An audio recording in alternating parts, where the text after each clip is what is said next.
O choro dura uma noite, mas a alegria vem ao amanhecer. Qual o motivo do seu choro hoje? Por que você chora tanto?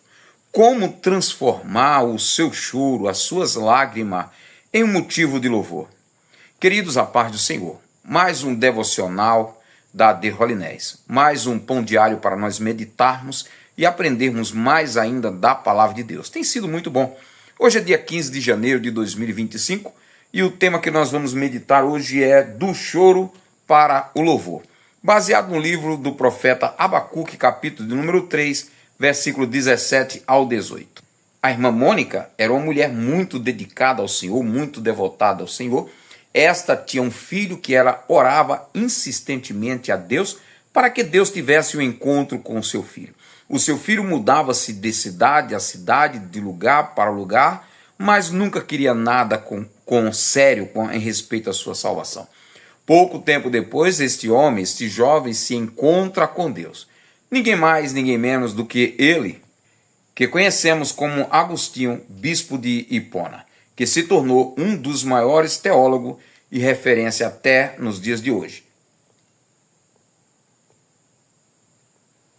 O texto escolhido para esse tema é do choro ao louvor. Está no livro de Abacuque, capítulo de número 3, versículo 17 ao 18. Abacuque, logo no capítulo de número 1 e o versículo de número 1, por ali, a Bíblia diz que ele começava a dizer: Senhor, Senhor, até quando eu vou clamar e o Senhor não me ouve? Até quando eu vou gritar violência, violência, e o Senhor não me dá ouvido? O Senhor não olha para mim, não olha para a minha situação?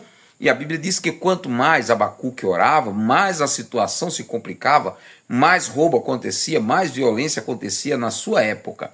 Sabe o que ele fez? Ele tomou uma decisão. Ele disse: ainda, Senhor, que não haja mais vaca num pasto, ainda que não haja vaca num currais, ainda que a figueira, a oliveira minta, não dê mais o seu fruto, todavia eu me alegrarei no Senhor e exaltarei o Deus da minha salvação. O que ele quer dizer com isso? E aplicação para nós. Mesmo se não houver aquilo que você espera, mesmo se não houver o alimento, mesmo se não houver vaca no currais, ele está dizendo, ainda se falte o leite, ainda se falte o azeite, ainda se falte o trigo, ainda que falte os cereais, todavia eu me alegrarei no Senhor. O motivo da nossa alegria não depende daquilo que a gente tem, mas naquilo em que a gente põe a nossa fé, ou naquele em que a gente põe a nossa fé. Se a nossa fé está firmada com Cristo em Deus, é motivo de sobra para nós vivermos uma vida alegre. Por isso o apóstolo Paulo, ele escreve e diz: regozijai-vos sempre. Regozijai-vos sempre quer dizer seja sempre alegre. Vamos para frente. Agora, Gênesis capítulo de número 35, a Bíblia diz que Deus chama Jacó para um particular e diz: Jacó, você me fez um voto lá em Betel. Está na hora de você cumprir. Pega as tuas famílias e vem para cá. E a Bíblia diz aqui que Deus exige algumas coisas daquele povo. Ele exigiu santidade. Santifica-se a mim, apresente-se a mim, faça um altar. E Jacó faz isso. A Bíblia diz que Jacó chama a sua família e diz para o povo: jogue todos os ídolos fora, se purifique, vistam-se bem, né? E vão subir a Betel. E a Bíblia diz que eles tiraram todos os ídolos de dentro de casa, tiraram todos os ídolos, tiraram os pendentes de ouro, tiraram os brincos e daí por diante. Se limparam, tomaram banho e vestiram roupa nova para um altar e o culto que Jacó iria prestar a Deus com toda a sua família. Nosso Deus é um Deus exigente, não se chega a ele de qualquer maneira.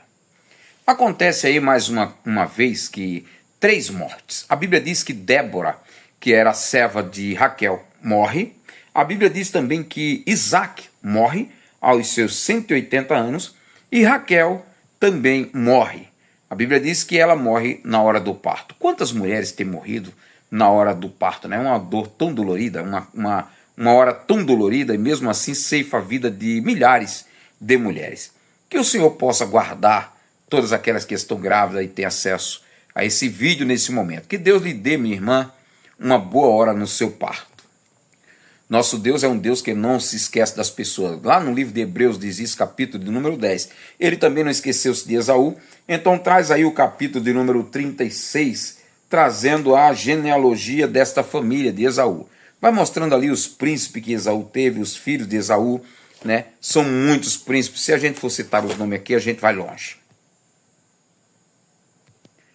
Esaú casou-se com 3 mulheres. Outro dia eu vi um vídeo, escute bem, onde uma pessoa disse assim: Jacó teve 2 mulheres, Esaú teve tantas mulheres, Salomão teve 1000 mulheres. Na hora de eu ter 2 mulheres, alguém disse que é pecado. Olha, pecado sempre foi pecado ter mais de uma mulher. Deus nunca aceitou essa ideia. No princípio, por exemplo, com Abraão, o objetivo de Deus era Abraão e Sara, para vir Isaac. O objetivo de Deus com Jacó era Jacó e Raquel, mas Jacó foi enganado. Em muitos outros casos, Deus nunca teve essa participação e Deus nunca apoiou a bigamia. O nosso Deus é um Deus que é monogâmico, né?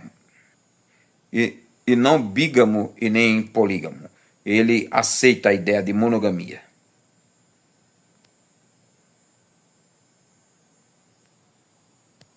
Deixa eu falar uma outra coisa importante aí no capítulo número 36. A respeito da genealogia bíblica. A genealogia bíblica é sempre bom a gente aprender, é sempre bom, vez ou outra, dar uma lida, porque a genealogia bíblica vai mostrar que as promessas de Deus em relação a Jesus seria seria verdadeira, Deus cumpriria. Então é por isso que tem a genealogia. Fulano gerou fulano, até chegar a Jesus. Mas há uma religião aí, um povo, que se preocupa muito com a nossa genealogia. E o apóstolo Paulo, ele escrevendo lá aos Filipenses, ele disse: essa genealogia aí, ela só traz dor de cabeça, só traz preocupação. A genealogia é importante, a genealogia bíblica. Nós somos tudo uma geração de pecadores, tá certo? Então, quando você for fazer a sua genealogia, não se quebra a cabeça. Você só lembra assim: pai era pecador, vô era pecador, meu bisavô era pecador, meu tataravô era pecador. Acabou. Nós somos de gerações de pecadores. Mas a genealogia bíblica é apenas para mostrar a linhagem de Jesus. Claro, e de outros reis, e de outros povos, de outras nações e daí por diante. Mas a nossa genealogia cai fora disso.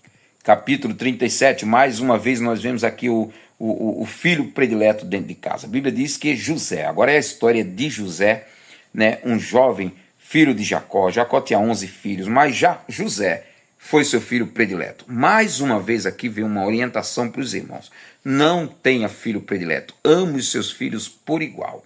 E se ama os seus filhos com diferença de um para outro, não deixa isso transparecer para ninguém, tá certo? Aí a Bíblia diz que o pai de José, Jacó, ele compra uma túnica, compra uma veste diferenciada para José. Aí os seus irmãos o odiaram ainda mais, pegaram José e fizeram tanta coisa com José, né? Venderam José como escravo para o Egito. O capítulo de número 37 vai falar toda a vida de José. Aí o que me chama muita atenção é que, mais uma vez, Jacó, ele colhe aquele fruto da enganação. Ele era traiçoeiro, né? A Bíblia mostra que o nome dele significa enganador, enganou seu irmão, enganou de novo. Então agora, mais uma vez, o enganador é enganado. Quem planta vento, meu irmão, colhe tempestade.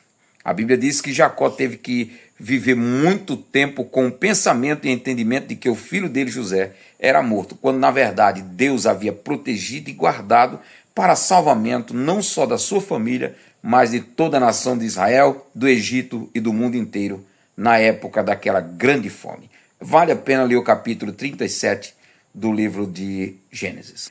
Capítulo de número 38. Essa história dos filhos sair de casa é antiga. A Bíblia diz aqui que Judá, filho de Jacó, ele decide sair de casa, vai morar em uma outra região.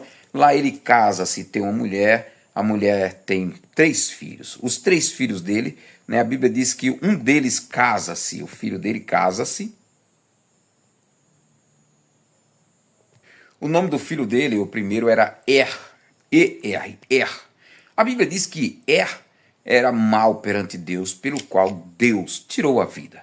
Aí a Bíblia diz que ele havia casado-se com uma mulher chamada Tamar. Naquela época havia um costume que quando o irmão morria, o cunhado casava-se com a sua mulher, que era para ter filhos em nome do irmão. Aí Judá chama o outro seu filho, chamado Onã, e diz: Onã, casa-se com a mulher do teu irmão, para que traga descendente ao seu irmão. E a Bíblia diz que Onã casou-se com ela, mas na hora do vamos ver, a Bíblia diz que ele jogava o sêmen fora, para não dar filho à sua geração, ao seu irmão, pelo qual Deus viu que isso aí também era mal e matou também. Aí ficou agora o terceiro filho. Judá ainda fala para a sua nora chamada Tamar, diz: Tamar, vai embora, né? Quando meu filho crescer, eu vou te chamar para você casar com ele, para que haja descendente ainda do filho mais velho que morreu, e Onã. Mas a Bíblia diz que Judá teve medo de dar o filho dele a ela e morrer os 3 filhos. Olha, para falar a verdade, eu pulei uma das partes que falava sobre incesto na família mais uma vez. Houve um incesto lá na família de Ló, onde a filha dele deitaram com ele, né? E agora veio um outro incesto. A Bíblia diz que Rúben deita-se com uma das mulheres do seu pai, o irmão. Coisa muito séria. Mas o interessante é que a Bíblia, ela não esconde as falhas do homem. Deus, ele não alisa ninguém. Ele põe, sim, o pecado do homem à vista de todos. Há muitos escândalos aí acontecendo hoje na internet, acontecendo nesses dias, de pastores caindo, de pastores adulterando, de pastores roubando, pastores com dinheiro na cueca e tudo mais. Sabe por quê? Porque Deus não se deixa escarnecer. Tudo que o homem semear, isso ele vai colher. E a Bíblia diz que aquele que usa de engano não permanecerá na casa de Deus. Tenhamos cuidado, tenhamos cuidado. Vale a pena se santificar, vale a pena se guardar, vale a pena viver uma vida íntegra perante Deus. Vale a pena. Vamos lá ainda no capítulo 38 de Gênesis. A Bíblia diz que Tamar agora descobre que Judá, o seu sogro, vai para uma cidade tosquear as ovelhas. Ela veste-se de prostituta, fica no meio esperando, e Judá, agora viúvo, que tinha morrido a sua mulher, a Bíblia diz que ele encontra-se com ela vestida de prostituta, pensa ser uma prostituta, né? E o homem sem Deus, o homem que não teme a Deus, cai na mão dela. A Bíblia diz que aqueles que for mal perante Deus será preso por ela. Isso está escrito lá no livro de Eclesiastes, capítulo de número 6 e versículo de número 27, quando Salomão escreve, diz assim: encontrei uma coisa mais amarga do que a morte, a saber, a mulher. Quem for bom diante de Deus se livrará dela, mas quem for mal perante Deus será preso por ela. Então, esta mulher chamada Tamar arma um laço, e quem cai nesse laço? O seu sogro, Judá. Judá sai com ela, ela engravida ele, e daqui a pouco, quando ele descobre, ela está grávida. Aí ele diz: olha, traz ela aqui, vamos matar ela apedrejada, vamos sacrificá-la, porque ela pecou, né? E a Bíblia diz que quando vão buscar ela, ela disse: é verdade, eu estou grávida, mas a pessoa que me engravidou é dono disso aqui, e estava na mão com o selo dele e o cajado. Há muitas coisas aí, irmãos, que Deus vai trazer às claras, viu? Deus vai trazer às claras. O homem não vai esconder muito tempo pecados ocultos, vai ser descoberto sim. Deus, irmãos, ele não é um Deus que fica permitindo essas coisas, se escondendo, trazendo cada vez mais escândalo para os servos do Senhor. Aí a Bíblia diz que aquele homem diz: mais justa és do que eu. Finalizando aí no capítulo 10 de São Mateus. É uma série de conselhos que Jesus dá aos seus discípulos para eles não ficar preocupados com o que havia de comer, com o que havia de se vestir. E ele disse que ele guardaria os seus discípulos. Um texto muito bom, vale a pena ser lido para aqueles que têm um chamado por Deus. Mas ali naquele texto também de Mateus, capítulo 10, versículo do 21 ao 40, ele começa a dizer também assim: aquele que ama seu pai e sua mãe mais do que a mim não é digno de mim. Aquele que ama seu filho e a sua filha mais do que a mim não é digno de mim. Aquele que não tomar a sua cruz e não me seguir também não é digno de mim, não serve para ser meus discípulos. Ele termina esse texto disso aí mostrando que por sermos seus discípulos havemos de ter uma recompensa. Hoje o vídeo ficou um pouco extenso, mas vale a pena, vez ou outra, a gente dar uma pincelada em algumas situações, em alguns assuntos, sabendo que Deus, a Bíblia diz assim lá no livro de Daniel, e eu termino aqui, ele diz que com ele mora a luz, ele conhece o que está em luz e ele conhece o que está em trevas. Daniel capítulo 2, versículo 28. Aqui encerramos o nosso devocional da The Holy Ness. Um grande abraço a todos, obrigado por ter assistido. Me perdoe pelo tamanho do vídeo, amanhã quem sabe a gente faz um menor. Grande abraço, Deus abençoe, amanhã nos encontraremos aqui.